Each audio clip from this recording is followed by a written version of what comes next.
आप सभी भाई बहनों का आध्यात्मिक ज्ञानात्मक चैनल की ब्रह्म मुहूर्त उपदेश कक्षा में एक बार फिर स्वागत है।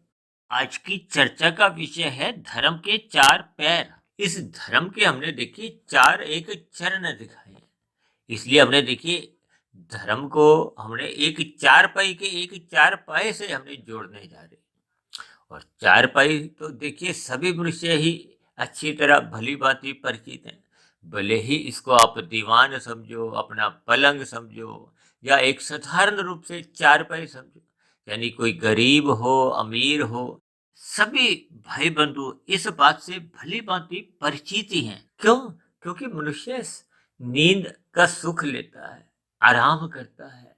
अब उस आराम की स्थिति को देखिए, कोई भी मनुष्य हो चारपाई पे तो सोना पसंद करते ही है। अब जो बहुत अमीर हैं उनके देखिए वो पलंग बहुत ही एक कीमती होते हैं।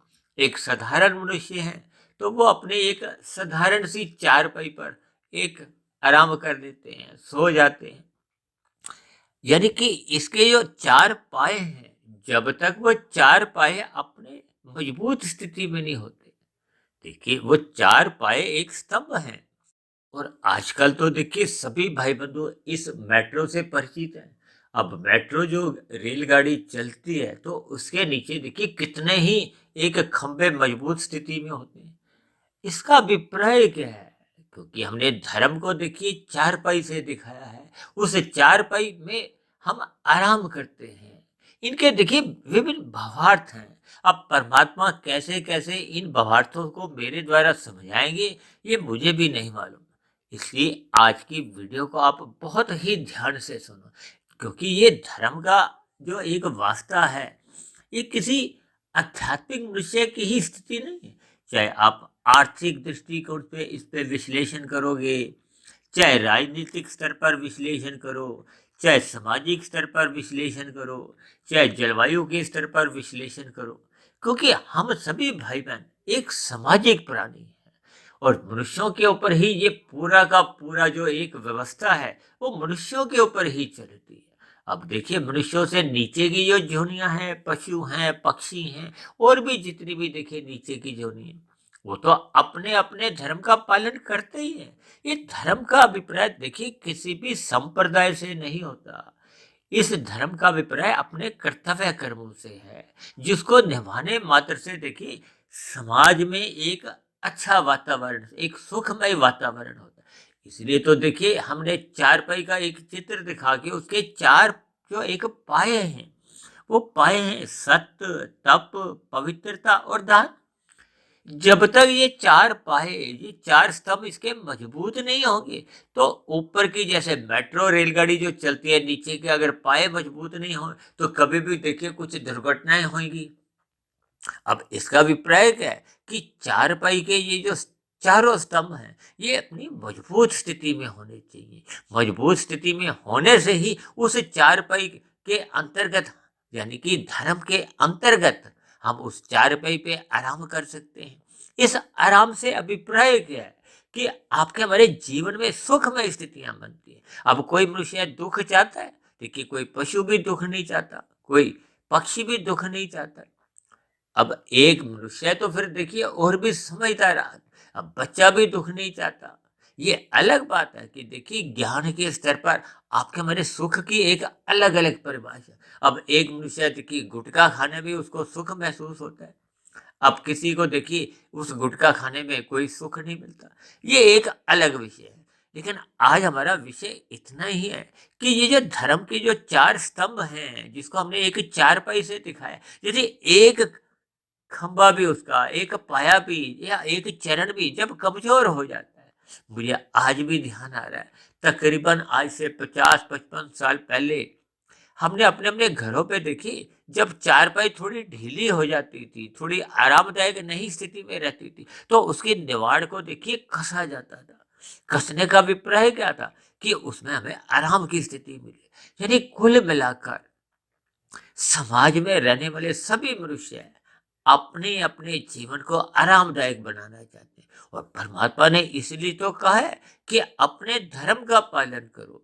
जब तक मनुष्य अपने धर्म का पालन नहीं करता, इसलिए तो भगवान श्री कृष्ण ने गीता में बार बार कहा है, जब जब धर्म की हानि होती है, और धर्म की हानि जो जो करता है, देखिए जब जब धर्म की हानि होती है, परमात्मा अवतार देते हैं किसी भी रूप में, और क्या करते हैं, साधु लोगों की, यानी कि जो धर्म का पालन करते हैं उनकी रक्षा करते हैं।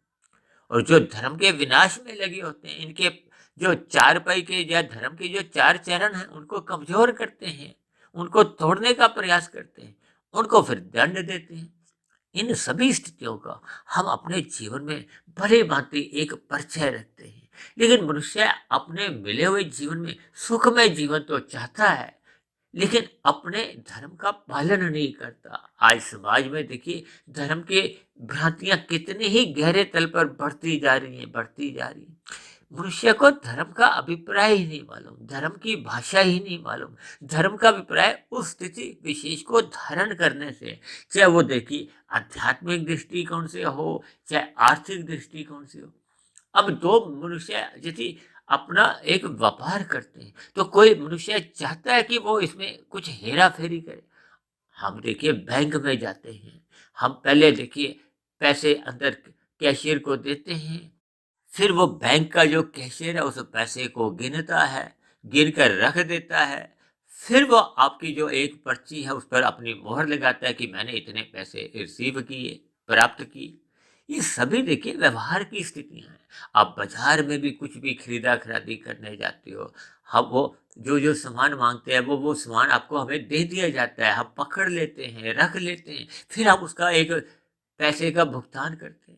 तो ये सभी स्थितियां एक कर्तव्य निभाने से हैं, धर्म निभाने से। और मैं तो देखिए प्रतिदिन ही इस धर्म को, इस सड़क के चौराहों पे या जहाँ जहाँ भी लाल हरी बत्ती लगी होती है, ये इनसे जोड़ देता हूँ। क्योंकि जब तक एक व्यवस्था में हम चलते नहीं है, उस व्यवस्था के हम अपने अपने दायित्वों को, जिम्मेदारियों को निभाते नहीं है। ये जिम्मेदारियां कहो, दायित्व कहो, कर्तव्य कहो, ये सभी धर्म के अंतर्गत ही आती हैं। मनुष्य ने धर्म को एक पूजा पाठ से जोड़कर ही इसको एक अलग स्थिति में डाल दी, जिसके फलस्वरूप समाज में विभिन्न प्रकार की देखिए एक विसंगतियां नजर आती हैं, विभिन्न प्रकार के एक संघर्ष नजर आ रहे हैं, जिसके फलस्वरूप देखिए किसी एक का नहीं, सभी का ही फिर जीवन फिर दुखमय बनता जाता है। यानी कि हम सभी भाई बहनों ने अपना जीवन स्वयं हम दुखी बनाते जाए। क्यों? क्योंकि मनुष्य अपने कर्तव्य कर्मों के प्रति सचेत नहीं है, अपने कर्तव्य कर्मों को निभाने में एक सतर्क नहीं है, सावधान नहीं है। जबकि अपने अधिकारों के प्रति तो देखिए लड़ने मरने को तैयार हो जाता है, कितने ही आंदोलन अपने अधिकारों के लिए लड़े जाते हैं।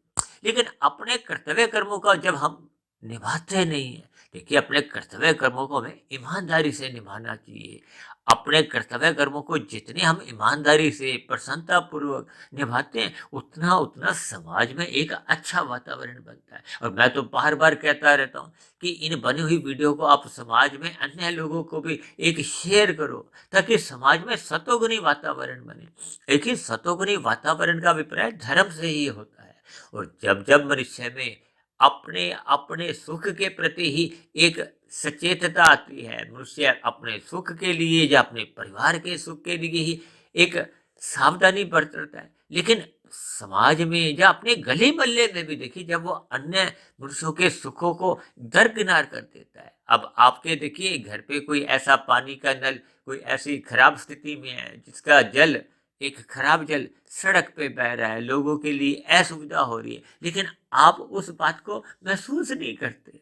ऐसे ही समाज में देखिए, कोई देखिए मूंगफली खाता हुआ छिलके सड़क पे ही फेंकता जा रहा है, कोई केला खा के छिलका दाएं बाएं फेंक दिया, किसी ने चिप्स का पैकेट लिया और चिप्स तो खाए, और फिर उस चिप्स का जो बाहर का जो एक पैकिंग है उसको सड़क पे फेंक दी। आज मनुष्य देखिए गुटखा खाते हुए, सुपारी खाते हुए इधर उधर थूकते जाते हैं। ये सभी स्थितियां क्या है, ये मनुष्य को देखिए धर्म से दूर करती है। जब जब मनुष्य अपने कर्तव्य कर्म का पालन नहीं करता, तो ये धर्म का हरस्य हो रहा है। हालांकि धर्म के देखिए ये चार पाए जो दिखाए हैं, चार चरण दिखाए हैं, वो सत्य, तप, पवित्रता और दान, ये सभी स्थितियां एक देखिए मोटे तौर पे कही गई है। हालांकि इसमें तो देखिए विभिन्न स्थितियां प्रतिदिन ही देखिए युगों के हिसाब से एक बढ़ती जाती हैं, उसमें परिवर्तन भी आता है, लेकिन कुल मिलाकर इस चार स्थितियों में ही आपके हमारे जीवन की सभी स्थितियां एक सुचारू रूप से चलती हैं, जिसमें सभी मनुष्यों का ही जीवन देखिए सुखमय बनता है। हालांकि शास्त्रों में तो एक बात और कही गई है कि हम सभी भाई बहन अपने अपने किए गए कर्मों का ही फल खाते हैं, क्योंकि एक स्थिति है कर्म फल सिद्धांत, जिस पर हमारी देखिए प्रतिदिन ही लगभग प्रत्यक्ष रूप से या अप्रत्यक्ष रूप से चर्चाएं होती हैं। यानी कि हम सभी भाई बहनों को अपने अपने धर्म का पालन करना होगा, तभी आपके हमारे जीवन में एक खुशहाली आएगी, प्रसन्नता आएगी, और सभी के ही जीवन में एक आध्यात्मिक उन्नति भी होने लगेगी, एक आर्थिक उन्नति भी होने लगेगी, समाज में एक अच्छा वातावरण बना रहेगा। क्योंकि शास्त्रों में एक सतयुग को, एक जो आरंभिक युग है, उसमें ये चारों ही स्थितियों को पूर्ण यानी कि 100% वहां सत्य भी रहता है, तप भी रहता है, पवित्रता भी बनी रहती है, दान भी बना रहता है। जैसा कि शास्त्रों में कहा गया, कलयुग की आयु 4,32,000 वर्ष है। इससे दुगनी द्वापर युग की होती है, इससे तिगनी त्रेता युग की होती है, और इससे चार गुनी सतयुग की होती है। और सतयुग में देखिए ये चारों स्तंभ एक मजबूत स्थिति में होते हैं। अब जैसे जैसे ये युग में एक ह्रास्य होने लगता है, ह्रास्य होने का अभिप्राय क्या है कि जैसे जैसे सतयुग की एक समाप्ति होने लगती है, त्रेता युग का आरंभ होता है, तो फिर इन जो चार पाहों में ये जो सत्य, तप, पवित्रता और दान है, इनमें थोड़ी थोड़ी कमजोरी आने लगती है, अधिक कमजोरी नहीं आती। ऐसा शास्त्रों में भी समझ में आता है कि लगभग देखिए 25% की लगभग कमजोरी आने लगती है। फिर ये कमजोरी देखिए त्रेता युग में और बढ़ने लगती है। फिर ये कलयुग आते आते ये देखिए कमजोरी इतनी अधिक बढ़ जाती है कि आप वर्तमान समय में स्थितियां समाज में देख ही रहे हो। लेकिन फिर भी हम सभी भाई बहन अपने मिले हुए जीवन में इस कलयुग को भी अपने अपने कर्तव्य कर्मों को निभाते हुए एक सतयुग की स्थिति उत्पन्न कर सकते हैं। देखिए हम सभी भाई बहनों को तो सुधार नहीं सकते, उनको केवल हम एक प्रेरित कर सकते हैं, लेकिन हम अपने आप को स्वयं को परिवर्तित कर सकते हैं। हालांकि समाज में बार बार कहा जाता है कि आप अपने जीवन में ये परिवर्तन लाओ, हम अपने परिवार में भी दूसरों को बदलने के लिए कितने ही प्रयास करते हैं। गली मोहल्ले में भी ऐसी कितनी ही स्थितियां बनती हैं कि एक एसोसिएशन बनती है कि लोगों के व्यवहार में एक धर्म बना रहे। इसी तरह शहरों में, राज्यों में, देश में, पूरे संसार में ऐसे प्रयास किए जाते हैं, लेकिन उन प्रयासों में आप और हम एक पूर्ण रूप से सफल हो नहीं पाते। लेकिन ऐसा माना जाता है कि मनुष्य को प्रयास निरंतर करते रहना होगा, क्योंकि यदि प्रयास होने भी समाप्त हो जाएंगे तो फिर तो अव्यवस्था और अधिक गंभीर होती जाएगी। इसलिए तो बार बार कहा जाता है कि अपने कर्तव्य कर्मों का पालन करो, जिसको मैं बार बार देखिए यातायात के नियमों से भी एक जोड़कर समझाता हूँ। जैसे प्रकृति के देखिए 3 गुण हैं, तमोगुण, रजोगुण और सतोगुण। शास्त्रों में ही कहा गया है कि तमोगुण से 10 गुना अच्छा रजोगुण है, रजोगुण से 10 गुना अच्छा सतोगुण है।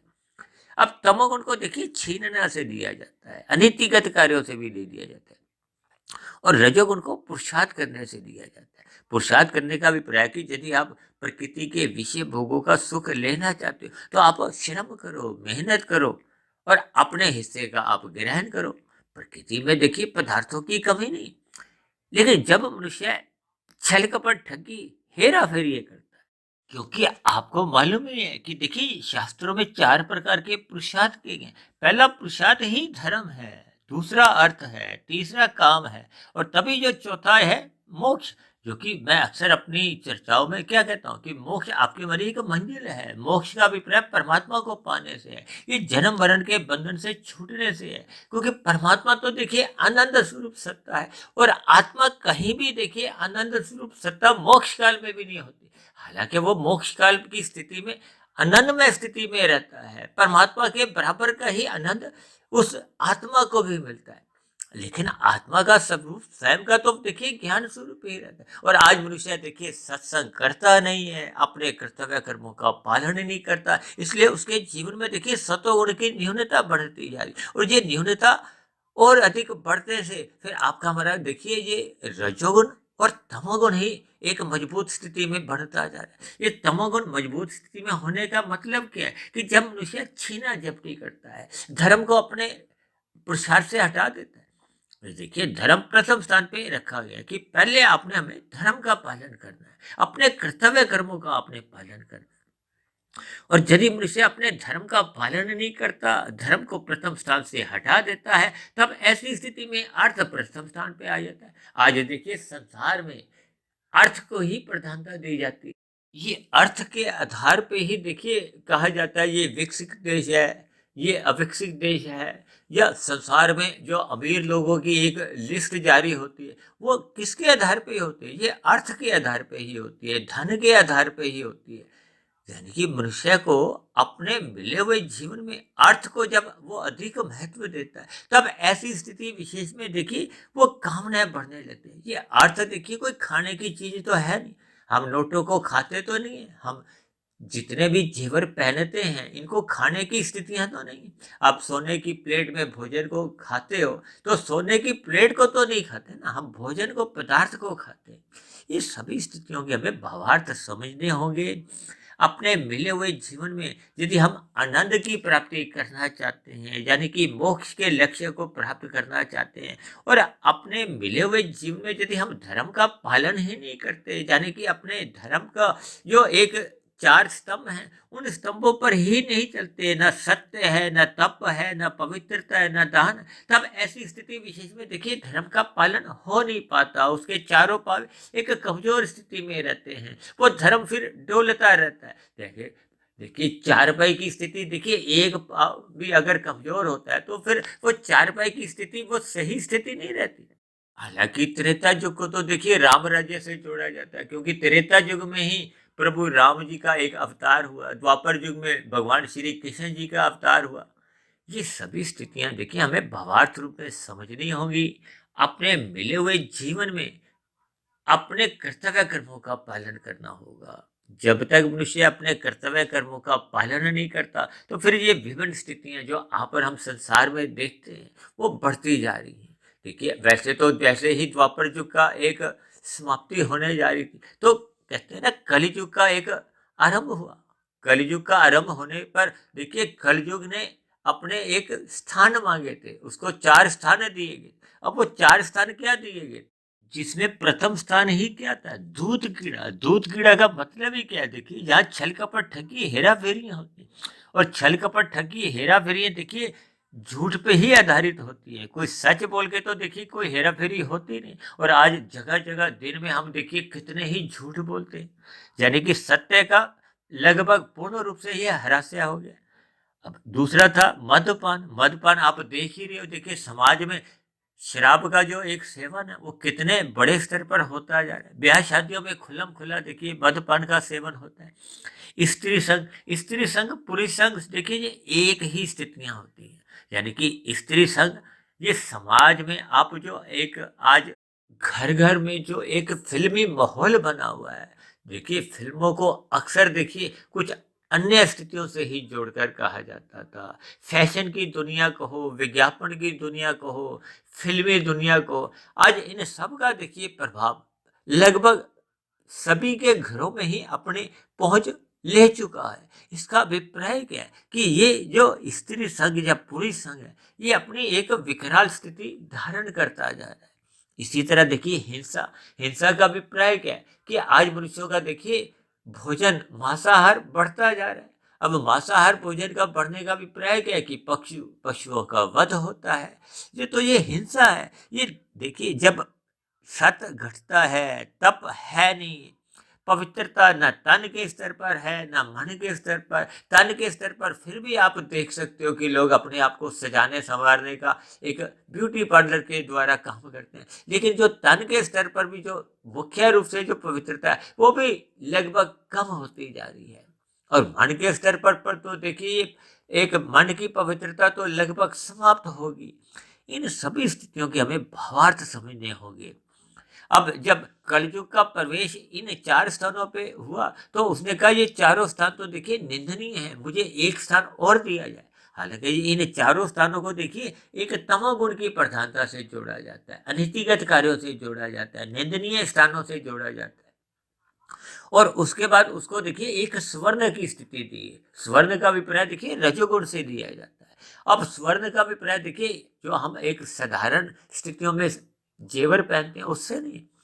जब हम अनीतिगत कार्यों से, छल कपट ठगी हेरा फेरियों से स्वर्ण यानी कि हम छीन कर लेते हैं, चाहे वो धन को लें, चाहे और पदार्थों को लें, ये सभी स्थितियां देखिए कलयुग की है। इसमें तमोगुण हो या रजोगुण हो, देखिए तमोगुण प्रत्यक्ष रूप से कुसंग माना जाता है और रजोगुण भी अप्रत्यक्ष रूप से देखिए आपको में तमोगुण की एक गहरी खाई में ही गिरा देता है। अक्सर देखिए इन सभी बातों पे हम प्रतिदिन ही चर्चाएं प्रत्यक्ष रूप से या अप्रत्यक्ष रूप से करते आ रहे हैं। आज हमारा केवल इतना ही विषय था कि ये जो धर्म की स्थितियां हैं उसको हम पहचाने, धर्म के जो 4 पाए हैं उसको हम मजबूत स्थिति में रखें। भले ही देखिए मैंने बार-बार कहा है, वर्तमान समय देखिए कलयुग चल रहा है, कलयुग की आयु 4,32,000 वर्ष है और उसमें से भी देखिए लगभग शास्त्रों से ऐसा बोध होता है कि उस 4,32,000 वर्ष में से अभी लगभग 5,120, 22, 25 वर्ष ही बीते हैं।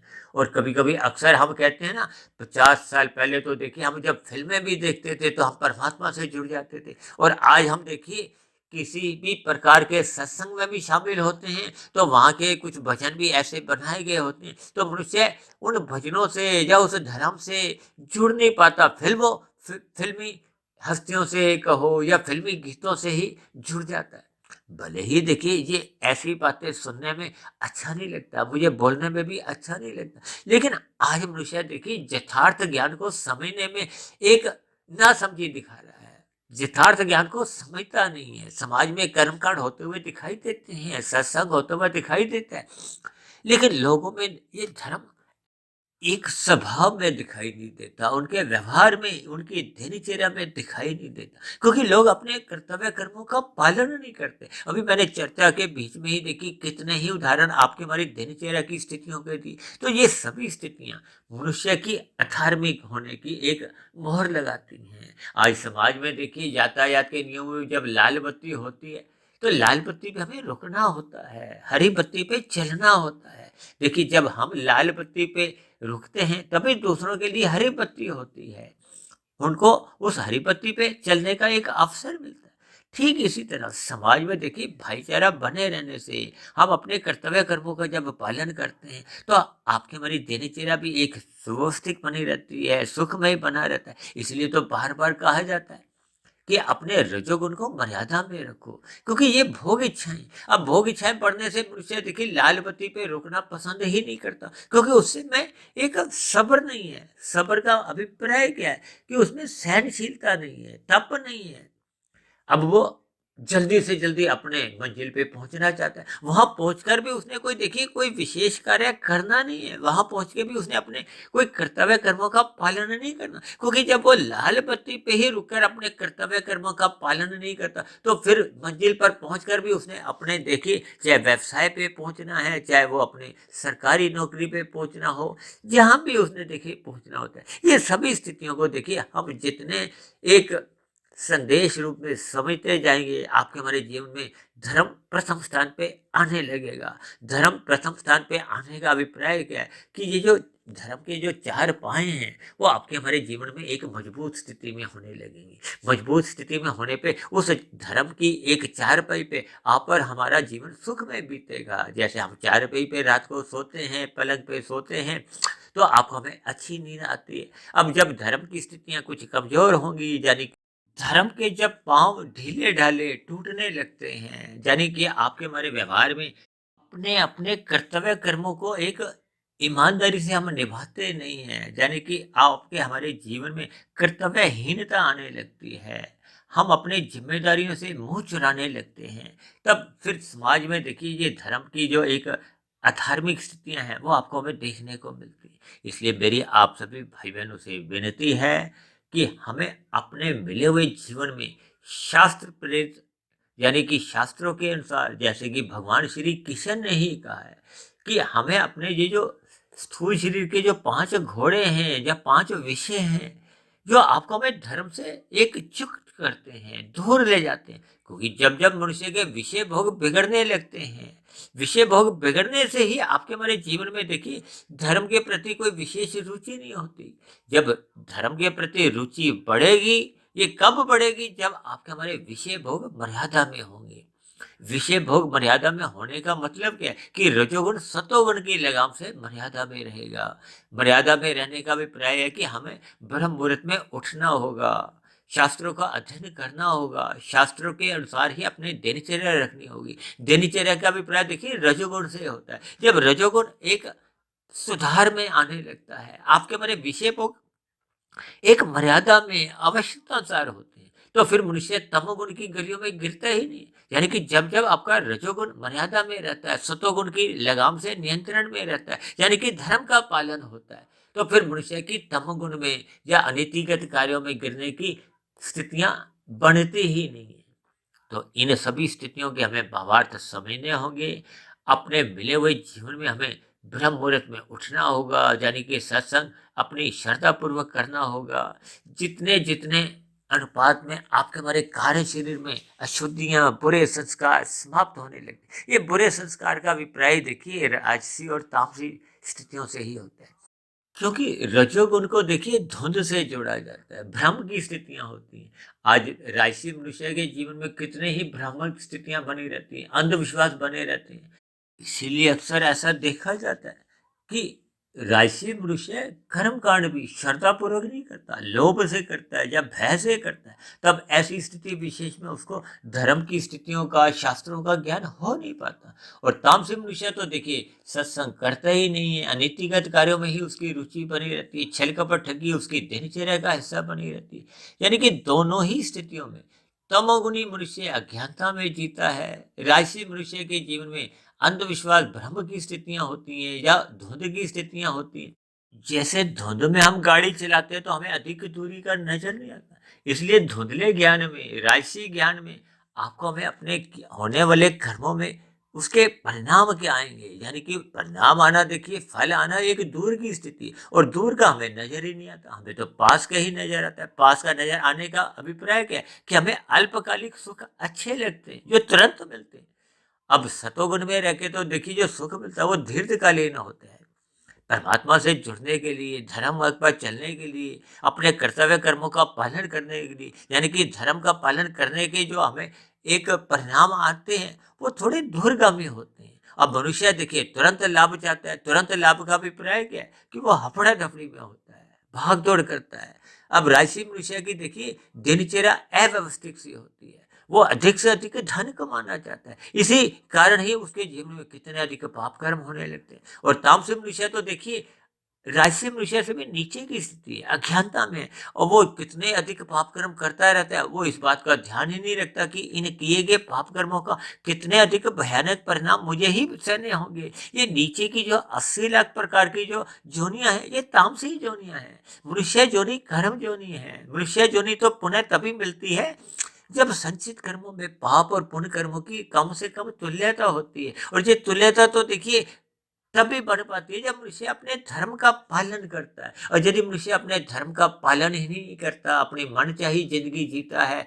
अनीतिगत कार्य करने लगता है, तो उसका पाप कर्मों का कर्माशय दिन दुगनी रात चौगनी वो बहुत तेजी से बढ़ता है, जिसके फलस्वरूप मनुष्य की मरने के बाद अधोगति की स्थितियां बनती हैं। ये नीचे की जो 80 लाख प्रकार की जो इतनी अधिक जोनियां हैं, ये आपको हमें यही एक संदेश देती है कि मनुष्य अपने मिले हुए जीवन में अपने धर्म का पालन नहीं करता, अपने कर्तव्य कर्मों को निभाता नहीं है, पाप कर्म अधिक कर जाता है। इसलिए मेरी आप सभी भाई बहनों से हाथ जोड़ के विनती है कि मिले हुए जीवन में हमें अपने कर्तव्य कर्मों को ईमानदारी से निभाना होगा, धर्म का पालन करना होगा, ब्रह्म मुहूर्त में उठना होगा, रात को जल्दी सोना होगा। ये सभी स्थितियाँ जब आपके हमारी एक दिशा में चलने लगती हैं, तो आपके हमारे जीवन में सहज ही एक सात्विक स्थितियाँ मजबूत होने लगती हैं। सात्विक स्थितियाँ मजबूत होने से देखिए आपके हमारे शुभ संस्कार कारण शरीर में बनने लगते हैं। शुभ संस्कार कारण शरीर में बनने पे जो पहले के बुरे संस्कार बन चुके थे, जो आपके हमारे मन बुद्धि में बुरे बुरे फुरने जगाते थे, पाप कर्मों में जबरदस्ती हमें लगा देते थे, तो फिर वो बुरे संस्कार क्रमशः कमजोर होने लगते हैं, समाप्त होने लगते हैं, दग्ध बीज होने लगते हैं। जब बुरे संस्कार दग्ध बीज हो जाते हैं, तो फिर मन बुद्धि में बुरे विचार नहीं आते। फिर मन बुद्धि में बुरे विचार नहीं आएंगे, तो फिर स्थूल शरीर के स्तर पर नए पाप कर्म नहीं होते। तो ऐसी सभी शुभ स्थितियां आपके हमारे जीवन में तभी बन पाती है जब हम सतोगुण को अधिक महत्व देते हैं, ब्रह्म मुहूर्त को अधिक महत्व देते हैं, परमात्मा को पाने का लक्ष्य बना लेते हैं। अल्पकालिक सुखों की ओर आप और हमारा एक ध्यान नहीं जाना चाहिए, क्योंकि अल्पकालिक सुख जितने भी हैं, ये मनुष्य को रजोगुण या तमोगुण में ही गिराते हैं। तो इन सभी बातों को ध्यान में रखते हुए हम सभी भाई बहनों को अपने अपने मिले हुए जीवन में अपने धर्म की स्थिति को मजबूत करना होगा। उस धर्म के जो 4 चरण है, सत्य, तप, पवित्रता, ये दान को ये एक मजबूत स्थिति में अपने व्यवहार में लाना होगा। देखिए पूर्व काल में हम और आप जितने भी देखिए पाप कर्म कर चुके हैं, उन किए गए पाप कर्मों को तो देखिए हम कम नहीं कर सकते, कमजोर नहीं कर सकते, समाप्त नहीं कर सकते। लेकिन वर्तमान मिले हुए जीवन में जितना जितना आपका हमारा जीवन बचा हुआ है, उस स्थिति विशेष से ही हमें अपने धर्म का पालन करना होगा, ताकि आपके हमारे शुभ संस्कार बनते जाएं। क्योंकि शुभ संस्कार जैसे जैसे मजबूत स्थिति में होंगे, तो जो पहले के किए गए पाप कर्मों के जो एक दुख रूपी परिणाम भी आने होंगे, उनको सहने की आपको हमें शक्ति मिलेगी। यानी कि आपके हमारे जीवन में एक आध्यात्मिक उन्नति एक सही गति पकड़ने लगेगी। तो ऐसी सभी शुभ स्थितियां हम सभी भाई बहनों के जीवन में तभी बन पाती हैं जब हम अपने धर्म को निभाते हैं, अपने कर्तव्य कर्मों को, अपनी जिम्मेदारियों को ईमानदारी से निभाते हैं। तो ऐसी सभी शुभ स्थितियां आप सभी भाई बहनों के जीवन में भी जल्द से जल्द मजबूत स्थिति में बनने लगे। इन्हीं शुभकामनाओं के साथ आज की चर्चा विशेष को यहीं विश्राम देते हैं। चर्चा संबंधित आपके मन में कोई प्रश्न हो, कोई मेरी कही गई बातें आपको तर्क संगत आधी अधूरी लगती हो, या मेरी कही गई बातों पर आपको कोई आपत्ति हो, तो आप नीचे दिए गए कमेंट्स बॉक्स पर जाकर अपने प्रश्न, अपने सुझाव या अपनी आपत्ति को भी नीचे दिए गए कमेंट्स बॉक्स पर जाकर लिख सकते हो।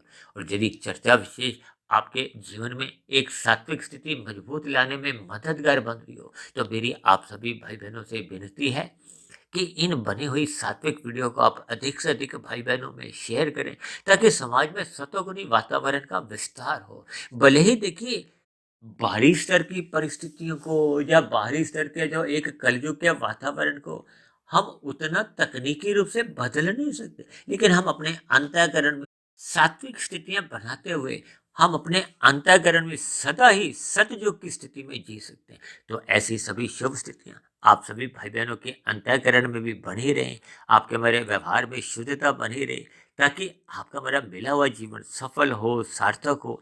इन्हीं शुभकामनाओं के साथ चर्चा विशेष को यही विश्राम देते हैं। शाम को फिर मिलते हैं संध्या बेला ज्ञान कक्षा में। तब तक आप अपने आध्यात्मिक मित्र सुधीर भाटिया फकीर को इजाजत दें। वीडियो विशेष को ध्यानपूर्वक सुनने के लिए आप सभी भाई बहनों का बहुत बहुत धन्यवाद।